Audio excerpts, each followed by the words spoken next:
Cordial saludo, querida audiencia, en un recinto de la comuna nororiental de Medellín, con música de rock y mirando abajo, un mar de luces de la ciudad, mirando a la luna desde los ojos grandes y verdes de una cabeza decapitada de gato, se van forjando los lazos de la banda criminal, juvenil, aceptando un integrante nuevo, en una copa mezclando vino y sangre felina, sangre de animal que caza y no deja cazarse, ágil para moverse en cualquier terreno. Podrán sellar tanto el ingreso del nuevo integrante como fortalecer la unidad donde todos están para todos. Más adelante, en medio de alguno de sus trabajos de sicariato, este nuevo integrante podrá confiar en una pócima para tranquilizarse. Hay quienes toman café a modo de latte o cappuccino o tal vez frappuccino, pero ¿alguna vez han escuchado de café con pólvora proveniente de una bala? ¿Alguna vez han escuchado de beber café con munición de arma de fuego? ¿Cómo pudo pasar algo así? Comencemos.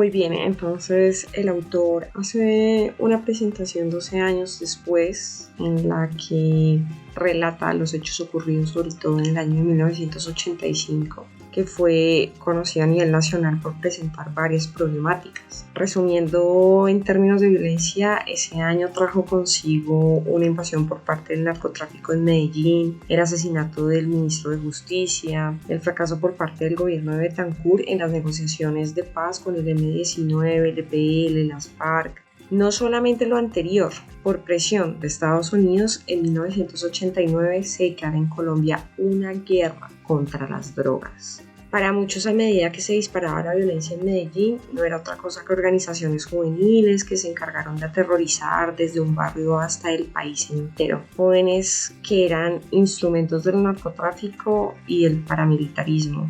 Dicho lo anterior, alguien como Alonso Salazar escribe su libro No nacimos pa' semilla, para procurar la construcción de un diagnóstico desde adentro, permitiendo que fluyan las voces de quienes son tanto víctimas como victimarios de una subcultura de violencia que se propagaba por barrios marginales de Medellín. Un diagnóstico que comenzaba por subrayar la exclusión social, económica y hasta simbólica, con que se marcaba a muchos, quienes más tarde se hicieron un nombre en el sicariato.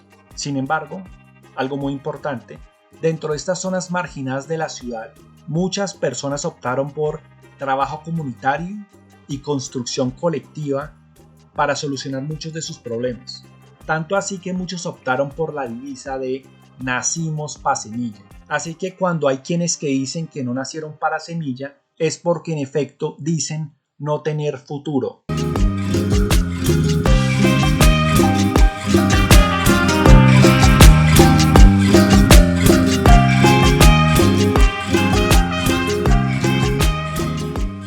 El capítulo 1, titulado Somos los Reyes del Mundo, tiene dos relatos de dos personas que viven en Medellín.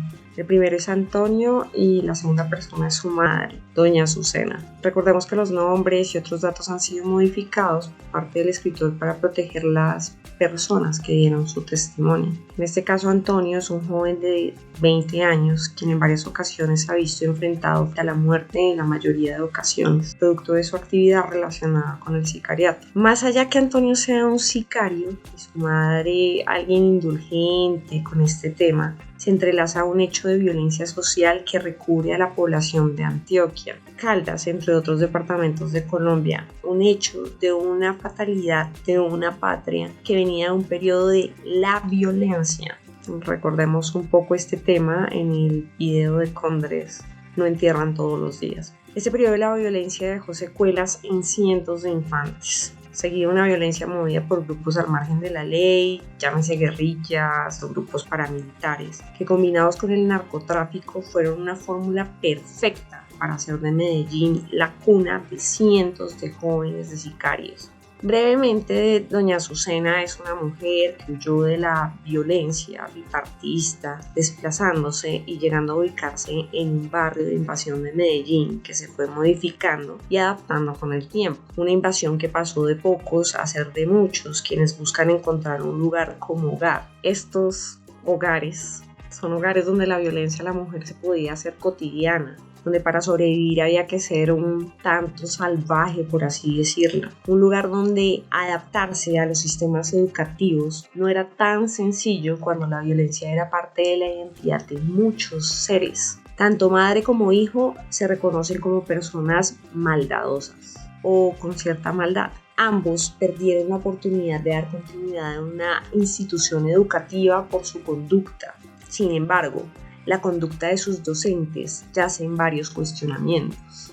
Una vez deben sobrevivir por sí mismos, fuera de una parte del sistema, recurren a trabajos que se encuentran disponibles para ellos, ya sea una cantina o como miembro de una banda de sicarios. Por su parte, Antonio, el hijo de doña Azucena, quien ha adquirido ciertas habilidades en la actividad delincuencial, varias enseñadas por su hermano mayor, vive en la vida del sicariato.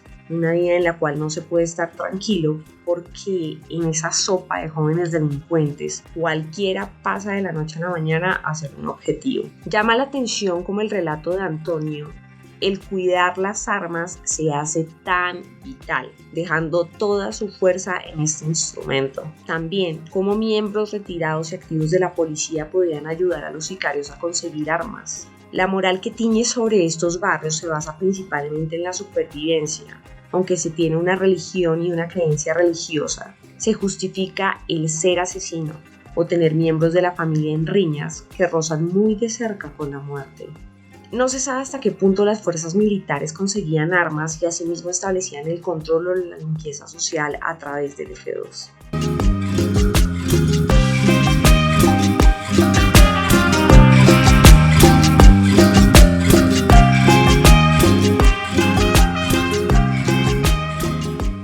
Relato de don Rafael, campesino que vivió la transición del periodo de la violencia, desde niño, conociendo persecuciones conservadores a liberales y viceversa, huyendo de todo esto, buscando la supervivencia suya y de su familia, con 8 hijos. La transición de la guerra bipartidista a la conformación de guerrillas lleva consigo el desplazamiento de poblaciones subordinadas bajo el poder de quienes tienen las armas.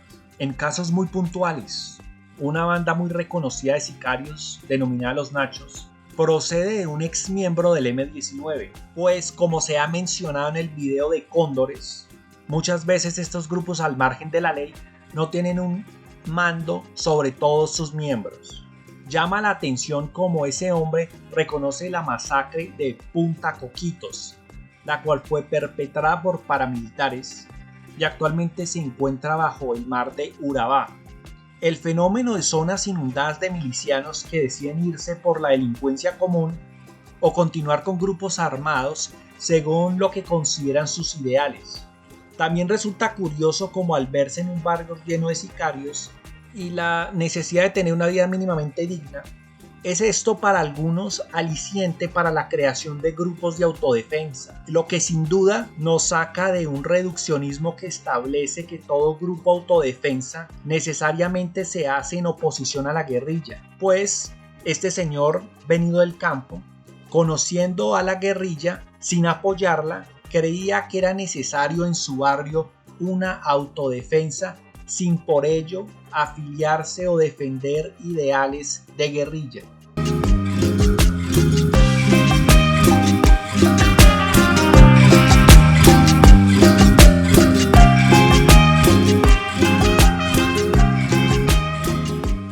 Del libro se puede decir que es muy fácil de leer. Además, comparte en común con un libro del que ya hablamos en el canal, que es Paramilitares, la modernidad, que nos tocó cómo se crea esta generación de jóvenes sicarios, donde al final existe alguna indulgencia por parte de las madres, porque de alguna manera los trabajos de estos jóvenes puede llegar a ser la opción de supervivencia para el hogar. Quisimos ser muy breves pero es un libro que realmente da para compartir con ustedes muchísimo más tiempo. Muchas gracias por visitar el canal, agradecemos si se suscriben, dan likes. Hasta la próxima.